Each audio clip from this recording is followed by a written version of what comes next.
Welcome to the Horror Hour. I see dead people. We all go a little mad sometimes. We get you. Jesus Christ! The dead Yeah, I am your You never learned to die for me. Just let me, Damien. It's all for you.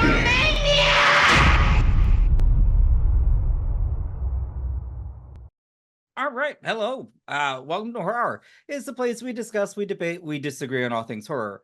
I'm one of the hosts today, well, the only host actually today. My name is Yutaka, hello, and today I'm really excited because I've been covering the Salem Horror Film Fest, and I've got one of the writer-directors of a recent horror short that I just watched, My Scary Indian Wedding, Ramone Menon. How are you, sir? Hello. Hi everyone. Thank you very much for having me on this. Usually I'm never allowed into these things, so this is a surprise. My name is Ramone Menon, and I am the writer-director of My Scary Indian Wedding. Yeah, so well, sometimes they don't let me host alone, so I totally get that. See, there we go. Two peas in yeah. a pod. So why don't you go ahead and just for those listening, watching, kind of give us a breakdown of what your short's about.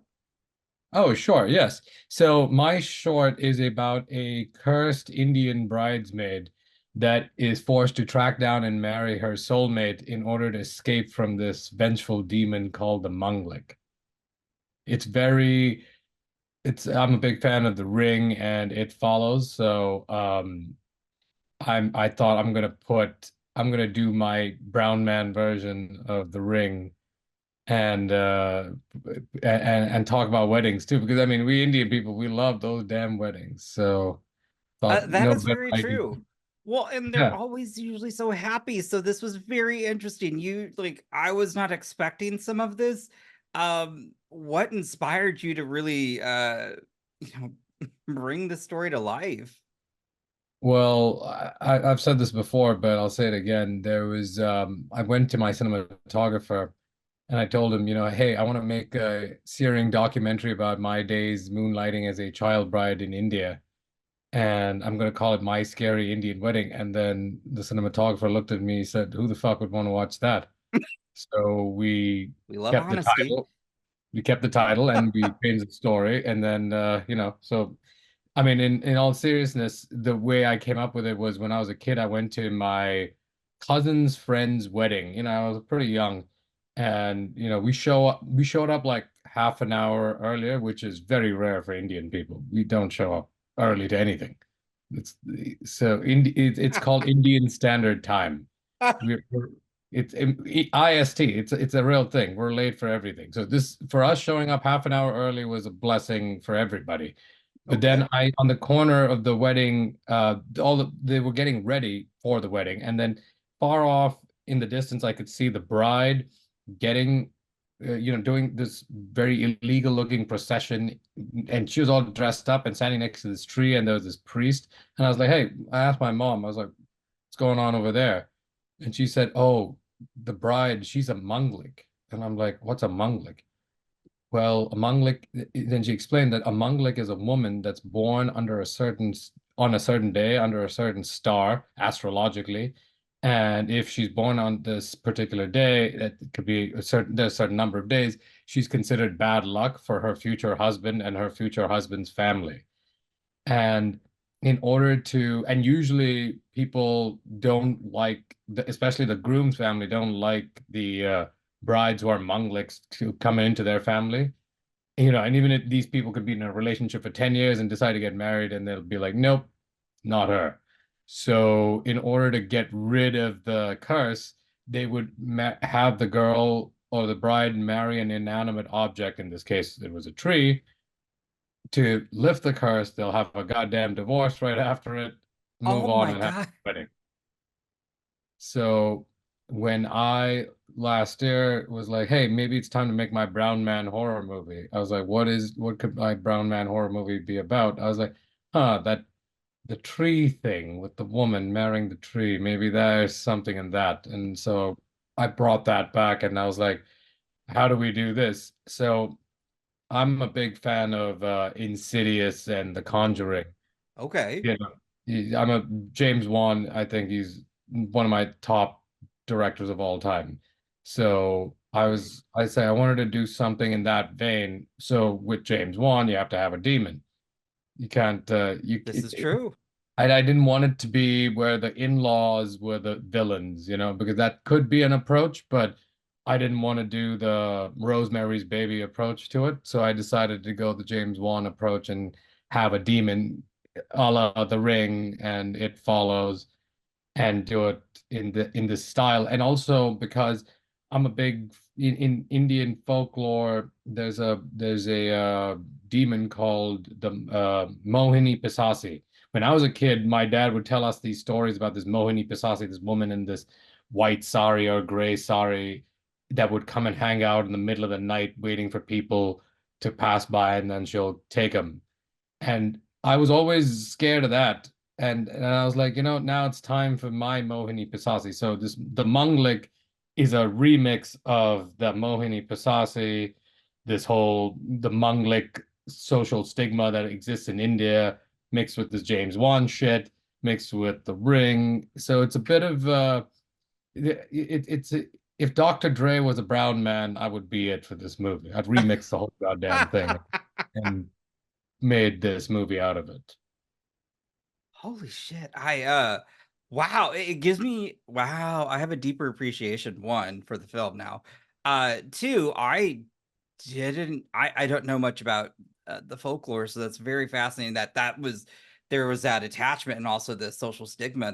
That's crazy, and now kind of makes sense in certain parts as to why oh no, why Asha's like that then.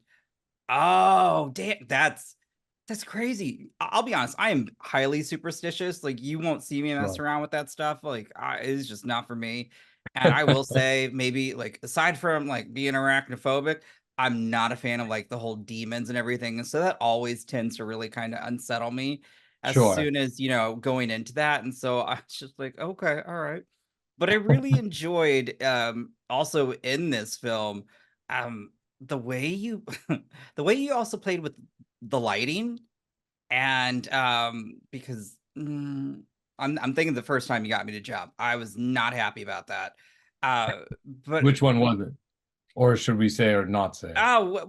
it was outside. I Okay. was just like, I was because for me, if that would have happened, I'm like, I'm getting out of here. Sorry, bye, peace. No, I'm not gonna do it. And I really just I enjoyed well, honestly, also the color palette of this film is just stunning. My cinematographer, Tommy Oceanic, he's a genius. He is that man should be winning an Oscar at some It point of his was, life. I just, oh man, it was interesting because some of the lighting that he does in this, it just made me think of because I had recently seen Challengers, and there's somewhat of a scene where they frame Zendaya like that, and I was just like, oh god, Asha looks stunning, and I was like, this is creepy, but it's really effective, and I love this, and so I really like it was yes, kudos to him. How long did it take you to make this film? So, I mean, we shot it in 3 days, All of which that in 3 days? yeah. So, I mean, we were way in over our heads with it in terms of, I mean, I don't know what kind of sick fucking schedule we decided to put Yeah. and make, but we were under the gun the whole time. Like, there was not one moment that we were not under the gun. Like, from the first shot, we were like, okay, we're fucked. We have to somehow get through this. But again, it comes down to our excellent crew. They got me through it.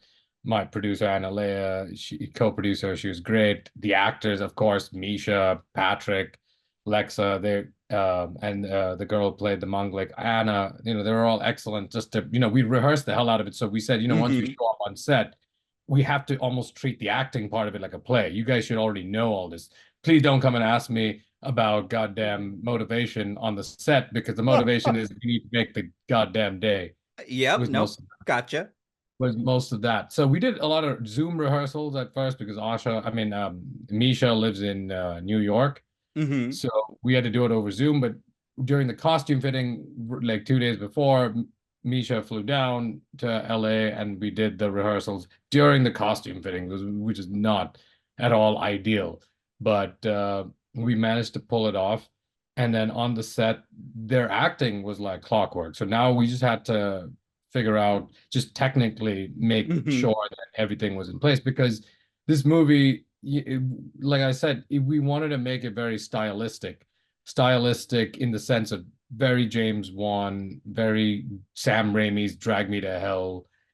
Oh, I So could see that, very much that, yes. yeah, so we wanted to keep all that stuff going for sure. And then when it comes to the lighting, we said this is the perfect movie that is motivated that there it can be color because I'm a big Suspiria fan and yeah, and Sorry. generally I'm a Dario Argento fan. Oh my God, that So is one of the best films ever. Like, you can't tell me otherwise. I love hearing that.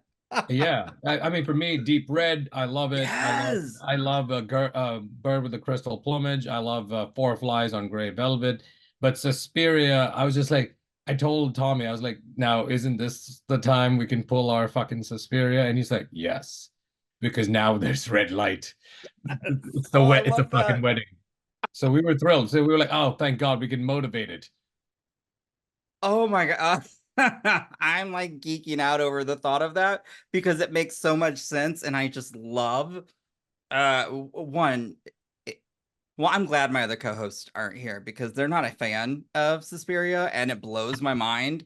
Like I forced them to watch it, and they're like, "This is Mhm. what you rave about." I go, "What the hell are you talking about?" Like the opening shot, the set, like everything. It's fantastic.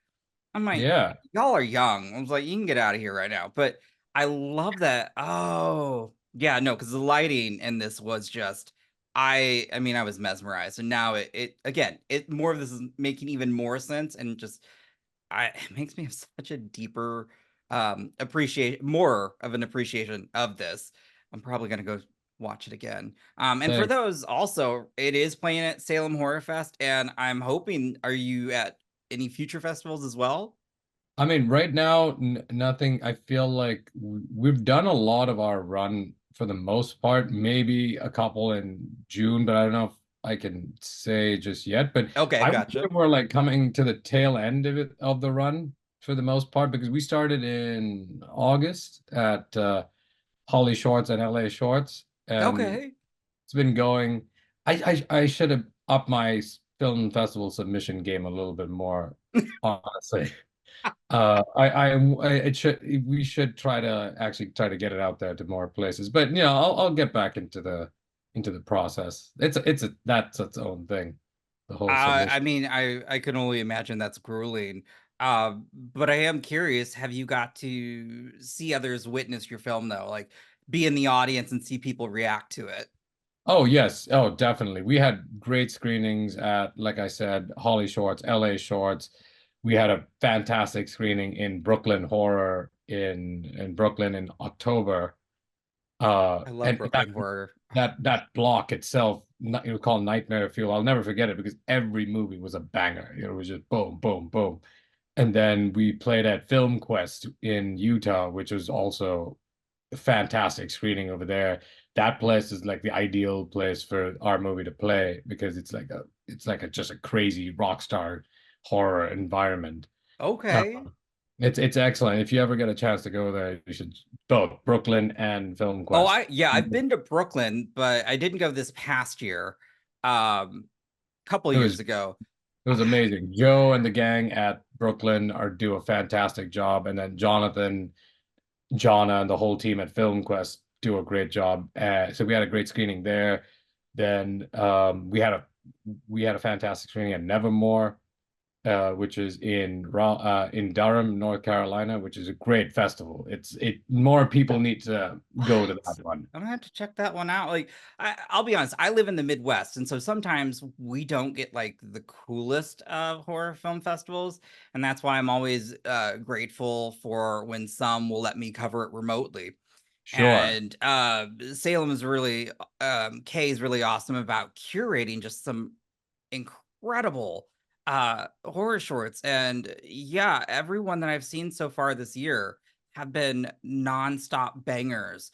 because either it's something that I wasn't expecting, or in your case, it was just, oh, again, color palette. And then you got me to jump twice, and that and these were earned jump scares. But then the other thing, I cannot, like, your actors were phenomenal. Like the fear, and like, you, when you just see Asha, and like, and she's looking at the camera, and I was just like, oh my god, really good. Just, Oh yeah, that is, I mean, that's all down to the actors. I mean, Misha, Patrick, Lexa, they're all fantastic and each had their own particular role and style of acting in the movie. And for Asha, what Misha had to do was get into that classic scream queen mentality and be like, okay, I said, this is Jessica Harper.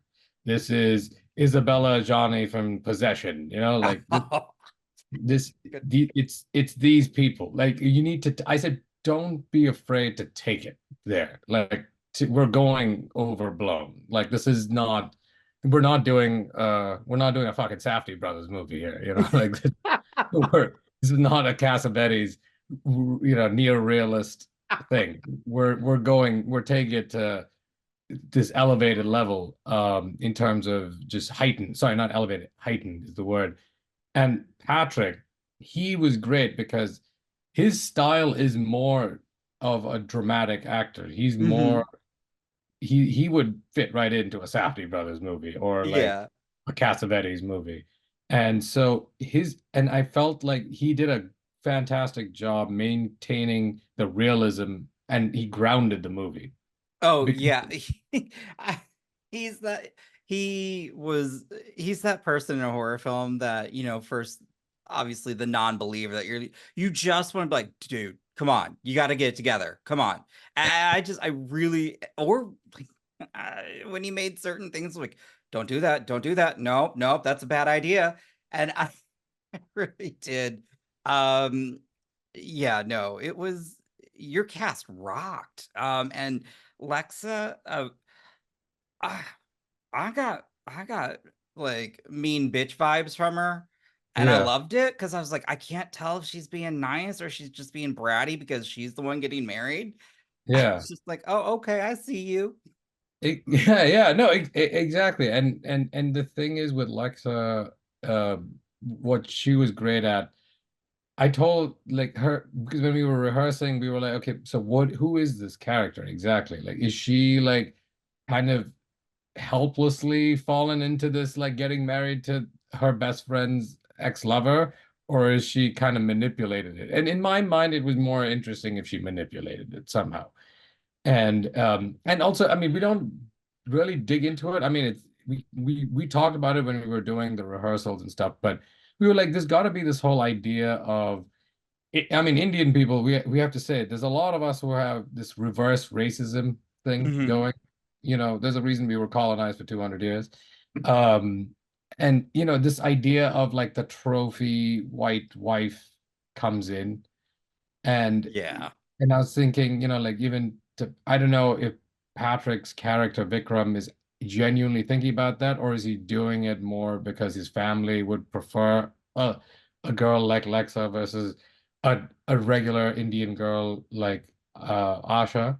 Mhm. So we wanted to play into that and try to like figure that out and have it all underneath the surface without even talking about it. Most people don't even see that in the movie at all. I would say like 99% of it is not even read, but it was important for us that we knew that's what was going on. So when you look at Lexa and you see her expressions, it's all there and you can't understand what is going on underneath, but that's what's bringing that out. And she literally, I mean, okay, I'm not going to spoil it, but Well, I made her play the thing 3 ways, and she did it excellent as in 3 different ways. We would do take mhm. one in one style, take two in another style, take three in another Oh, style, I love and that. then we mixed it all together.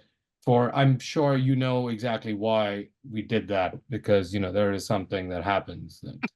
Well, there was something too, just even in the beginning when like, you meet her character, just her mannerisms and everything. I truly just, I was like, I was just uneasy because I was like, I don't know, there's just something off. and even just the way her interactions with Asha. And so I loved that, because it's just like, all right, I clocked that. I go, okay. And but I That's good. also enjoy like the way that Misha plays. In the beginning though, it's very, oh, well, I guess it's probably, yeah, I probably have a Manglik, and I just really just enjoyed seeing her progression through the entire film, because it was just so, it was frenzied, and I loved it, because again, I just, yeah, it worked. And so I would love to know, again, it sounds like this was a tight schedule. You know, what were there any improvisations? Well, I think there were more improvisations um in the no, it was more main I think it was mainly in the rehearsals. I don't remember any big improvisations. I think Lexa did one or two things that we kept in the opening when they're like pulling the stuff out of the sack, and I was just like, no, no, play it like tipsy, kind of goofy, play it like that. At first we were like a little too serious about it, and then we're like, no, I think tonally this can be allowed to kind of make fun of itself, which we do a little bit from time to time. I like, especially Patrick's lines. I couldn't help it. When we were writing it, I was just like, I know the right line, but it's gonna fuck up this tone. But I was like, no, fuck it. Let's just put it in there. Let's make it goofy for a second, and it's fine. So I feel like it was more like, I think, two moments of Lexa improvising. One when they're taking stuff out of the sack, and then two, it was like something she does when she shows up again at the house. Oh, okay. So there was like a cool moment that we were like, okay, cool. I saw that and I was like, I don't think we need anything more from this scene. I literally called cut and I was like, good, we can move on. That's awesome. Misha was excellent with just like constantly being like, she wanted to know everything, motivation for everything, like why the left hand, why, like minute details, to the point of where I was like, holy shit, I think she's really testing me to know how well do I know this character. And but in the greatest way possible. Like, I was so grateful for her. In that sense, she was always like coming up with something like, let's do this, let's try this, let's try this. Oh, But awesome. by the time she showed up on the set, she was ready to go though. She knew it all showed up in the rehearsals. So there was a lot of improvisation in the rehearsals that worked its way into the script and was like written down, because when me and Tommy designed the movie, we're very storyboard friendly. Okay. We like the storyboarding process. At some point on the third day after lunch, we had to fucking throw the storyboards because we were like, we need to just make the day. Which the whole climax sequence we shot in like 15, 20 minutes, I think. And it was ridiculous. Like, I wanted to shoot myself in the face for like not giving ourselves more time. And we literally try to pride ourselves not going above the 12 hours. So we wanted to stick to that if we could. So yeah, we shot it very quickly, and it irritated the fuck out of me, honestly. Like, even now I look at some parts of that and I'm like, ah, fuck. That's But chaotic as fuck, honestly, to do that. But okay, well, I mean, you're the filmmaker, so you might notice those details, but I really liked the climate. Again, it was so frenzied and like, I just bonkers, that I was having just such a great time with it. Um, and that, thanks. without like that final shot though, I I mean, I chuckled, but I was like, oh damn. I was like, oh, that's really good. I was like, well, let me put it this way. If you guys are watching or anything, I'm going to talk spoilers, so I'll mark it as such. But I will continue to say, search this out. It was such a fun time, a really good ride. And again, you get introduced to new talent. I did, and that's why I really enjoyed this. But that final shot, when you just had both of them just staring, and like the look of gloom on their face, I was like, damn. I was like, that's just hateful. Yeah, I mean, because this is the reason that shot exists, is because, I mean, when we do, this is a proof of concept. So when we generally do the proof of concepts, you always see there's a style, there's a horror style to it, and I've done it myself where at the end of the movie we have the thing, someone turns, sees the monster, big scream, cut to end credits, right? And I was like, oh, we're gonna do, and when I was writing it, I was like, oh, we're gonna do it again, another turn around and look at the monster, and like, fuck, it's gonna cut. So then we were thinking, what is worse than that? There's got to be something worse than that. And then we were like, okay. And there was I mean, I might as well reference it. There's two movies. It was Gone Girl and The Graduate. That's where, like, I can when see we were that. designing the end, we were like, okay, Gone Girl and Graduate. I was like, we want that feeling. Like you made your bed, now you gotta, I mean, now you gotta lay in it. You know, that feeling is, I thought, way worse than turning around and looking at this fucking monster. Oh, it was dreadful. I was like, damn, it just feels like like a lifelong, like, just unhappiness. I was like, no, I'd rather be dead. I'm good. I enjoyed that because, again, throughout the course of this film, I love the Manglik. I love the design, and I think the way that they showed up each time was, again, to me, it was effective. But it's nice to have that at the end, to where, no, Asha did what she needed to do, but I don't think either of them are better for it, and I love Yeah. that.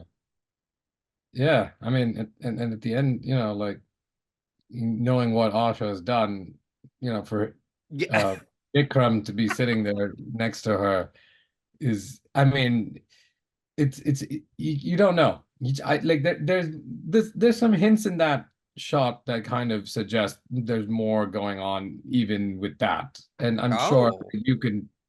I'm sure you can maybe pick up on some of that, but let's I'm just gonna have to say, go back and watch it then.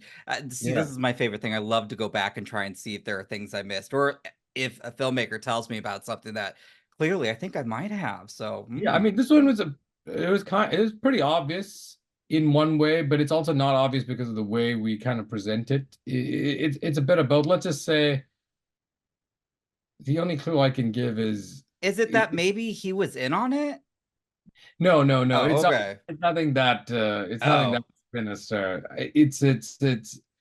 It's not that sinister, but it's more like, no, I'll just leave it. I think it's better. Like, I'm learning this, like, better not over explain certain things. Just leave it be. And if someone says it, good for you. If someone doesn't, okay. Uh, let me put it this way: after we finish recording, I'm gonna ask, because now I'm curious, because I want to go. Yeah, I sure, want sure. to. It's But yeah, it's nothing that great, but I it's good enough to be like, okay, I Well, see. again, I think it goes unsaid that so much goes into making a short film because of time constraints, budget, and, again, knowing that you made this in 3 days that is wild. That's unhinged. Um, but to also then have a really good product, I mean, you should be proud of yourself. And Thank you. We anytime, like I said, anytime we don't get pelted with tomatoes and spit, I think it's a good day. well, I'd love to know then, like, where do you go from here? Like, what are you looking? Are you wanting to turn this into a feature? Yes, yes. And so that's the con that was the reason we even made it, was it was purely as a proof of concept. So that's why it's a little unhinged, and where it's like all this stuff in there. It's not the greatest way of doing a horror short, honestly. I just think that a good horror short is something like that, straightforward, has a simple idea and executes it Hmm. out, like a Lights Out, or like, Yeah, I see what you're saying. something like that. This previous movie that I did called The Pay had more of that simplicity that I feel like good horror shorts should have. So that's why when I did this, I was like, oh fuck, this is just too much. This is just too much fucking shit going on in this. There's characterization and stuff. I mean, Robert Cargill, the screenwriter of Sinister, he said that a good horror short, he said you shouldn't give a flying fuck about the character. You shouldn't give a flying fuck about the 3 acts or act structure or structure. Just give us an experience and get the fuck out. Explore an idea and get the fuck out. He's like, that is an effective horror proof of concept. So I'm not Okay. talking about like short films in general. I'm just talking about, or what he was referring to is proof of concepts. Sure. And this, I felt, was not doing that. This almost like did the fucking opposite, where we had too much characterization, too much fucking talking. Um, and Mhm. but it's its own weird thing. At the end of it, I just had to accept it, and I was like, okay, it's its own weird fucking thing. But if some people are liking it, I'll take it. I mean, I will say this. Okay, in that context, I guess. I mean, I'm not gonna argue with Cargo. Like, he's one of my favorites as well.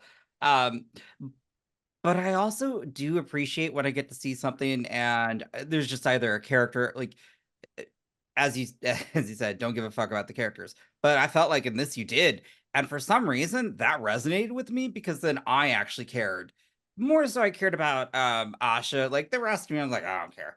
But and maybe that's just because I was just like, I was like, one, I was like, I could see that being me, just like, yeah, I guess it's probably I'm cursed, So, but I Yeah. really enjoyed getting to know her character and seeing that journey. So that's why, yeah, if this becomes a feature, which I'm just gonna manifest that, I would totally be there opening night because I want to see that. One, it's different from what we have currently on screen. It's pulling from so many good references. And on top of that, we just need a good, I don't know. We just need a good crazy movie. You remember when Malignant came out and Oh yeah. everybody was like, huh? Meanwhile, I'm like, this is some great shit. Like when he did that overhead shot, I was like, that's wild. Nobody would expected a shot like that in this type of movie.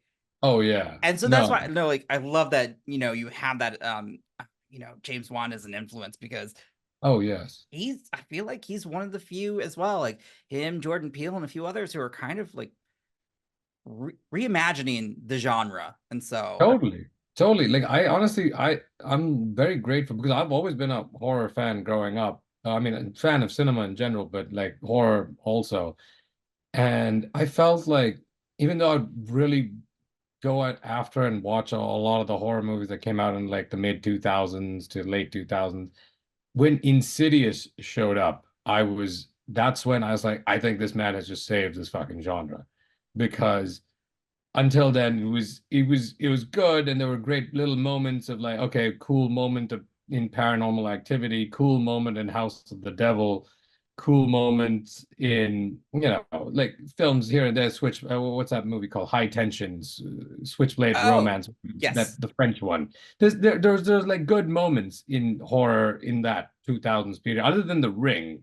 After The Ring, I felt like there was like this whole like a bunch of good movies, but nothing that touched like The Omen, The Exorcist, Amityville Horror, Suspiria. It was just there was a dead period after The Ring, and 28 Days Later, and then this guy does Insidious, and I'm just like, who the fuck is this? Yes, I know him from Saw. I've seen Saw. I was actually a Dead Silence fan, even though it was kind of a very flawed movie. But I was like, that's definitely a cool ending and Hmm. cool style when he does the weird old Universal logo at the start of Dead Silence. I was like, we're in for something. I don't know how good it's going to be, but we're in for something different. And That. and I feel like it's thanks to him that I almost was like, you know what? When I end up when I end up having to start making movies, I there at least do like one or two like this guy, or try, make your attempt. Hmm. It's so much to learn. Like honestly, I think that guy's like James Wan is like a scientist. It's like he has to figure out the precise timing. It's like dance. I'm amazed with what he does. There's no one that has come close to the consistency of scare factor that he's pulled. I mean, it's Insidious 1 and 2 is pretty genius how those two like the callbacks, just some of the and again, like you said, some of the scares that you would not expect. Oh my gosh, like he knows what he's doing. And I mean, that's why I swear sometimes that's why movie studios like I remember like when Malignant came out, that was on the heels of, Aquaman. He made $1 billion movie. I'm Mhm. like, that's awesome. And he's like, I want to make this movie. You're going to give me this much money. And he made Yeah. that. And I was like, I love that. And I appreciate it because I just want to keep seeing more of that because again, we get some really fun stuff, sometimes some really great stuff in horror. Yeah, Yeah. exactly.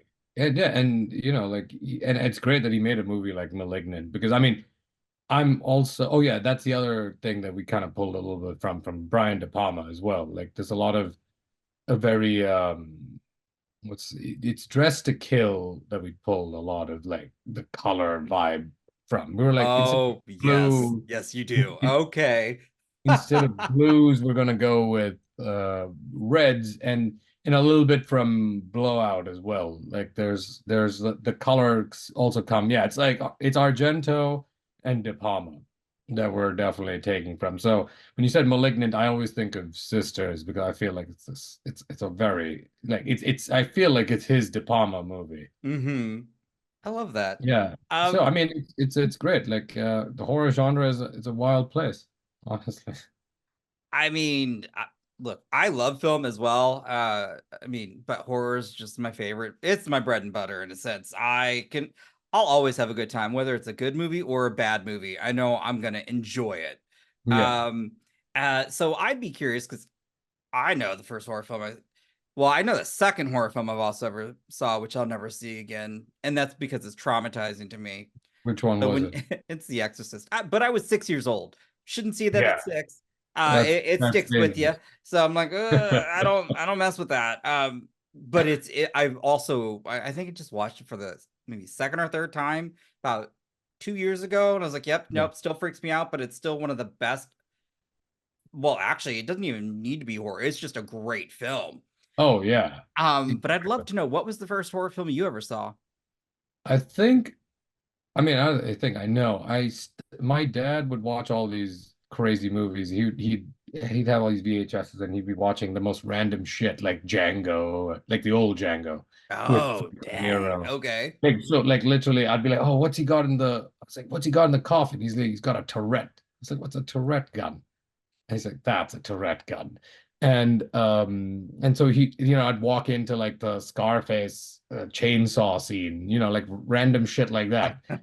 And and my mother would be like, she'd be like, "This is just awful that you just let this child wander in." And then so one day I walked in and he was watching this movie where I saw this priest like stuck in a bathroom and there was all these flies and shit. And I was just like, what the fuck is this? And then he's just like, oh, it's this thing. I said, and why does this house have these two like weird eyes? He's like, Mm, then he told me the story of the Amityville house itself. And I it's was just like, I need then even though it scared the shit out of me, I needed to sit down and watch it. And I think subconsciously I got hooked from that point. Because I think it was that house with those fucking windows that I was just like, that's so fucking evil. It terrified me. That movie subconsciously is still stuck with me. That's why I'm more it's a good leaning. movie. Yeah, I more lean to the supernatural horror that scares me because of that fucking movie, honestly. And Okay. and I saw Arachnophobia very close after that, and that fucked me up as well, but for a totally different reason. I would always Mm-mm, check under chairs for every time for a fucking spider. mm-mm. Don't go watch Infested then. I heard that's great. It's so I do not I'm also highly arachnophobic and but I was like, I'm gonna sit and watch it, and I was like, I hate myself for watching this. Yeah, exactly. It was I mean, good, but yeah, no, I'm the same way. Like my electric bill is probably terrible because I'm like, I need to have every light on. I need to be able to see. Because if it's dark, that means there could be a spider in a corner. And I'm not like I live in the Midwest. We got like I remember I killed like a wolf spider in my house one time, and that's oh, like those big hairy ones that oh, yeah. fuck. Oh, I don't even want to think of that shit. Oh, I mean, good God. I froze for like 5 minutes. I'm like, I'm gonna attack it with that. Does it jump? I didn't even. Was Yeah, you don't want to fuck with that shit. Like but you want, I mean, I did what I needed to do, but I was just like, so it was comical, but on the inside, I was dying just looking at this thing. Yeah, for me, yeah, spiders. Like when I saw that arachnophobia, when I saw all those big things, I was just like, thank God we live in India where the only things we have to deal with are like cobras and rats and shit, and fucking wild bulls running around the streets. But no spiders. I mean, there are spiders, but not the fucking crazy arachnophobia kind. Yeah, no, I would put up with everything out again. Yeah, no, spiders I just don't not a fan of. Well, I think the last question I just want to end on then too is we've talked about some of your you know what's influenced you, your first horror film, but I'd love to know like what are you excited or what excites you about the horror genre currently? Like what do you see either whether it be in theaters, streaming, are there any new something new that you just like that really just it's bringing back the spark? Because I think some think it's gone, or some still think it's there. I'm just always curious as a filmmaker, like what do you see on screen? You're just like, oh, that's awesome. Like that I've already seen or that's gonna come out. Well, I don't want to break any embargoes, but I'd be curious about that. We'll say No, with I what mean you've like already in the seen. sense that I mean Oh, like even I haven't seen it. I'm talking about even just the anticipation oh, of sure. Oh, yeah, you could. Yeah, absolutely. like I mean what I saw recently that I thought was I mean not that recent but recent enough, which I think is a masterpiece is The Night House. Like that Oh movie man. is that is amazing. I think it's one of the best horror performances of all time by Rebecca Hall. The scares that Bruckner hits in that are amazing. Like they got me. Like that was like, okay, this is one guy who's like really got me, you know? I Hmm. feel like that was excellent. And I'm kind of I saw this movie called Watcher with Micah Monroe. Oh my God, by Chloe Okuno. Yeah, that Chloe Kuno. I mean, I'm a big Hitchcock fan, so when what she was doing, I was like, this is like the new Hitchcock right here. That was also just it was a stunning film. We lucked out. We spoke with her for like 45 minutes just talking about that film because I was just Oh like wow. it just I mean, my goodness. But the Night House, the way they play with just the shadows, the shapes, oh my Yeah. God.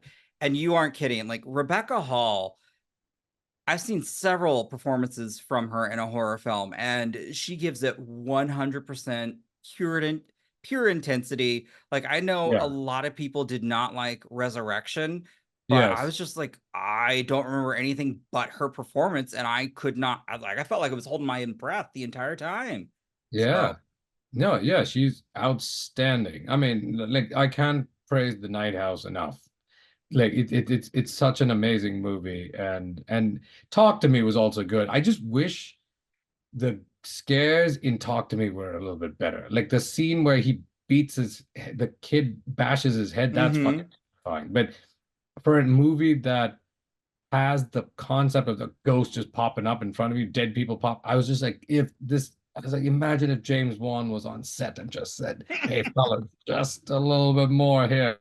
But it was so good. It was such a great concept. I think those guys, those brothers are gonna kill it. They're so talented, and to make a movie like that, first movie out of the gate, that is that That's is insane.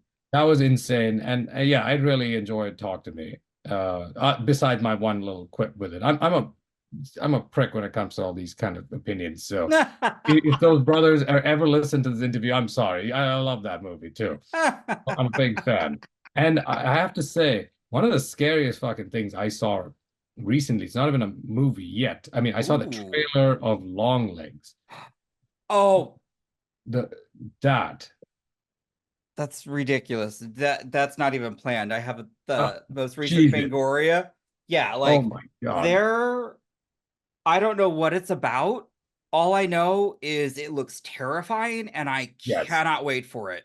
Yes. It is so unsettling. All the trailers, I hope it honestly the trailers have nothing to do with the film. That would be great in my opinion. Oh yeah. Just I to mean, like oh, yeah, and then the fact that it says and Nicolas Cage and there's no Nicolas Cage ever in the trailer. I mean, and just the idea of the slow zoom outs, the music, then they have like those weird phone calls.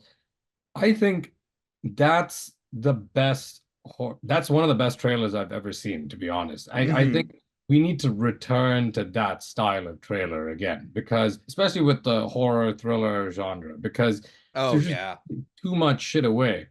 And agreed. if you're gonna give away good imagery, sure, but then don't tell us the story. If you're gonna tell us the story, then don't give away the good imagery. It should be one or the other. You can't like give us both.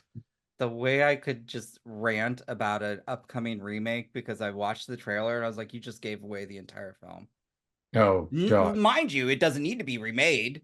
The first one's still not even cold in the ground, but that's What do neither. you okay? Oh, so you can't you can't mention what Oh no, I can't. I mean, Speak No Evil. The fact that they turned around and said, "Hey, we're gonna oh make this all American remake." oh yeah. I mean, like I'm honestly, like, that movie is so good. That movie fucked me up. The original oh yeah, that no, like that oh was. You want to talk about just I was so uncomfortable watching that yeah film. I mean, obviously that was kind of the purpose because you just, there's so much as, like you can be too passive. Like, come on now. yeah Like so many times I was mad, like, say something, like, come on. yeah. But It's yeah, they're remaking it, and they put the trailer out. I go, you just gave away everything, and like it's a 3-minute trailer. I'm like, not that people know since they've not seen the original, which is sad because you should. But I'm just like, what the hell? What? Yeah. Okay. No, it's so sad when they give away too much, Like I just feel that movie, that's an excellent example of what's exciting about the horror genre, where it's like you take something that's so basic, like the idea of trying to be nice and polite, Hmm. just to fit into the idea of what polite is to society, just to maintain some decorum, and Yeah. how that could fuck you up in the worst way possible. Oh my God. Still. Yeah. Oh man. I'm That glad that. you brought that movie up, because that's definitely one of the movies that I saw last year that I was like, whoa, this is It stuck with me because I was like, I remember watching it and I go, hmm. This is a good movie, but I was like, who can I recommend this to that also would not be like either offended or like, huh? Because I mean, like it goes places where like some people, you know, I'm always a yeah. fan of say F them kids. Like everybody's expendable in my opinion. Oh yeah, Um, yeah. but I was Exactly. just like, who can I recommend this to? Because it needs to be seen and discussed. But I was just like, oh, Yeah. that's No, another good one. Yeah. yeah, exactly. I just feel like you said, after them kids, because I just feel you can't recommend everything to everybody, so you have to know the audience. Like I wouldn't be able to recommend Mandy to certain people. Oh, that's You know, fair. Yeah. Yep. like I can't recommend Under the Skin. I mean, these are movies that I love, but Oh, I that's can't a great one. I can't go and tell them, like I can't go and tell my friend who likes half baked. I'm like, hey, I think you'd really enjoy Under the Skin, because he's gonna come back and be like, there's not one weed smoking scene in that movie. Like, what the fuck was this? Like, dude, give me the Big Lebowski. It's and Good one too. the first half of Where Evil Lurks, that is good. The first half. The second half, I have well, it was I one could of the most understand some of the issues with the second half. yeah. But that first half, Yeah. yeah, That's a badass that first was half.